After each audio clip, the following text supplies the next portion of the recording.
4300 అడుగుల ఎత్తులో ఉన్నటువంటి అరారోత్ అనేటువంటి పట్టణం, అరారోత్ అనేటువంటి పర్వతం మీద ఈ నోవహు ఓడ ఆగిపోయినట్లుగా పరిశుద్ధ బైబిల్ యొక్క లేఖనాలు మనకు సెలవిస్తున్నాయి.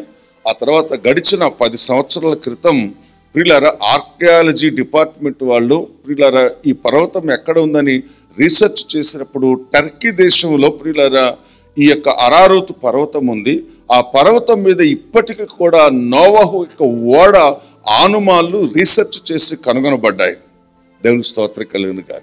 కాబట్టి రెండవది, నేను చదివిన వేరే గ్రంథాలలో నేను గమనించింది ఏంటి అంటే ఆయా దేశాలలో పురావస్తు శాఖ వాళ్ళు నిర్వహించినటువంటి త్రవ్వకాలలో ప్రియులారా ఆ కాలములో ఉన్నటువంటి వాళ్ళు ఆ కాలము తర్వాత వాళ్ళు అంటే జల ప్రళయం తర్వాత మరలా నోవహు కుటుంబం ద్వారా ఈ యొక్క ప్రజలు విస్తరించిన తర్వాత రాజ్యాలుగా కట్టబడిన తర్వాత ఆయా దేశాలలో ప్రియులారా ఈ విధంగా పలాని కాలములో జల ప్రళయము వచ్చింది అనేటువంటి అనేకమైనటువంటి రాతి, ఇత్తడి, ఇనుము యొక్క శాసనాలు ప్రియులారా పురావస్తు శాఖ యొక్క త్రవ్వకాలలో బయలుపడ్డట్లుగా ఇప్పటికీ ఆ శాస్త్రాలు ఆయా దేశాల్లో ఉన్నటువంటి పురావస్తు శాలలలో ఉన్నట్లుగా చరిత్ర మనకు సాక్ష్యం ఇస్తూ ఉంది.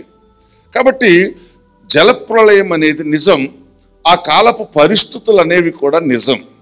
కాబట్టి ఈ సమయంలో మనం జ్ఞాపకం చేసుకోవాల్సినటువంటి ఒక ప్రాముఖ్యమైనటువంటి అంశం ఏంటి అంటే ఈ 8వ అధ్యాయం అంతట్లో కూడా మొదటి వచనం ఏంటంటే నోవహు అతనితో కూడా ఓడలోనున్న సమస్త జంతువులను సమస్త పశువులను జ్ఞాపకము చేసుకొనెను.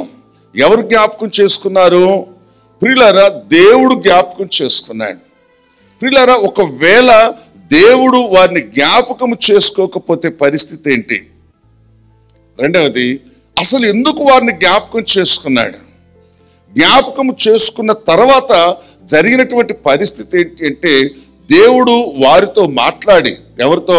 నోవహుతో మాట్లాడి వారిని ఓడలోంచి మరలా బయటికి తీసుకొచ్చేసి ప్రియులారా ఆ యొక్క నోవహు ద్వారా మరలా ఈ భూమి మీద ఒక నూతనమైనటువంటి సంతానాన్ని ఆయన క్రియేట్ చేసి సృష్టించడం ద్వారా ఈరోజు మనం అందరం కూడా ప్రియులారా నోవహు యొక్క సంతానములో నుంచి ఈరోజు ఈ భూమి మీద మరలా ఒక నూతనమైనటువంటి జనాంగాన్ని దేవుడు ఈ భూమి మీద సిద్ధపరిచాడు. దేవుడు స్తోత్రం కలుగును గాక. కాబట్టి ఇక్కడ మనం జ్ఞాపకం చేసుకోవాలి, దేవుడు మనం చాలా సందర్భాలలో ఏం చెప్తామంటే బైబిల్ ఏం చెప్తుందంటే ఈ దేవుడు చాలా నమ్మదగినవాడు, ఈ దేవుడు చాలా నమ్మదగినటువంటి వాడు. ఎంత నమ్మదగిన వాడు అంటే నేను నమ్మకస్తున్నని చెప్పుకోవటానికి ప్రభువుల వారే అనేకమైనటువంటి సూచనలు, అనేకమైనటువంటి సందర్భాలను ప్రియులారా సంఘానికి జ్ఞాపకం చేస్తూ మనం ఆయన ఎడల ఉంచవలసినటువంటి విశ్వాసాన్ని, భయభక్తులను, భక్తి శ్రద్ధలను ప్రియులారా మనం సరిగా నిలిపి ఆయనకు కృపకు పాత్రలు అవటానికి ఈ లేఖనాల ద్వారా అనేక సందర్భాలలో దేవుడు తన ప్రవక్తల ద్వారా పరిశుద్ధ బైబిల్ గ్రంథంలో మాట్లాడిన సందర్భాలను మనం ఇక్కడ జ్ఞాపకం చేసుకుంటున్నాం.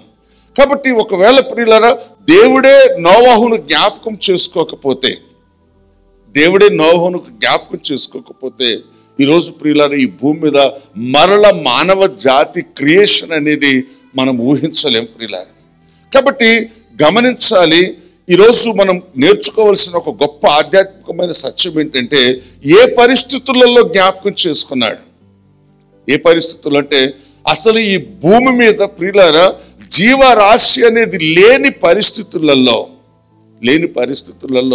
వాక్యం సెలవిస్తుంది దేవుడు నోవాహును జ్ఞాపకము చేసుకొనెను. ప్రియులారా దేవుడు నోవాహును జ్ఞాపకము చేసుకొనుట ద్వారా ఆయన పడవలో నుంచి ఆయన బయటికి తీసుకొచ్చి, ఓడలో నుంచి బయటికి తీసుకొచ్చి మరలా ప్రియులారా నోవాహును అతని కుటుంబాన్ని ఎంతగా దీవించి ఆశీర్వదించి అభివృద్ధిలోకి తీసుకొచ్చి ఈరోజు ఒక ఉన్నతమైన స్థానంలో ఆ కుటుంబాన్ని ఉంచినట్లుగా దేవుని యొక్క లేఖనాల ద్వారా మనం ఇక్కడ గమనించగలుగుతున్నాం. ప్రియులారా ఈ లేఖనం ద్వారా మనం నేర్చుకోవలసినటువంటి సత్యం ఒకటి ఉంది. ఏంటో తెలుసా? మనం నేర్చుకోవాల్సిన సత్యం ఏంటంటే ప్రియులారా నీవు కూడా నీ దేవుని జ్ఞాపకాలలో ఉండాలి. నీవు కూడా, నువ్వైనా నేనైనా ఆయన సంఘంగా ఉన్నటువంటి మనం ప్రియులారా, దేవుడు నిన్ను మరిచిపోకుండా అతని జ్ఞాపకాలలో నీవు, నీ కుటుంబం, నీ పిల్లలు, నీ వ్యాపారం, నీ చేతి పని, నువ్వు చేస్తున్నది ఏదైనా సరే నీ దేవుడి యొక్క జ్ఞాపకాలలో ఉన్నప్పుడు నోవహు జీవితంలో ఏం జరిగిందో ప్రియులారా, దేవుడు అబ్రహామును జ్ఞాపకం చేసుకున్నప్పుడు ఏం జరిగిందో, దేవుడు రాహేలును జ్ఞాపకం చేసుకున్నప్పుడు ఏం జరిగిందో, దేవుడు హన్నాను జ్ఞాపకం చేసుకున్నప్పుడు ఏం జరిగిందో, దేవుడు ప్రియులారా ఇశ్రాయేలీయులు ప్రియులారా 400 సంవత్సరాలు ఐగుప్తు దేశంలో బానిసలుగా బ్రతుకుతూ కనీస విలువలు లేకుండా, కనీసమైనటువంటి సదుపాయాలు లేకుండా, ఆహార పానీయాలు లేకుండా బ్రతుకుచున్నటువంటి ఆ దినాలలో ప్రియులారా 2:24 నిర్గమకాండ గ్రంథంలో అక్కడ ఉంటుంది, వారిని దేవుడు జ్ఞాపకము చేసుకునని. ప్రియులారా, ఎప్పుడైతే దేవుడు నిన్ను జ్ఞాపకం చేసుకుంటాడో ప్రియులారా, నువ్వు ఉన్నటువంటి ఏ పరిస్థితి అయినా సరే, అవి ఎంత విపత్కరమైన పరిస్థితులైనా సరే, ఆ పరిస్థితులన్నిటి నుంచి కూడా నువ్వు తప్పించబడతావు.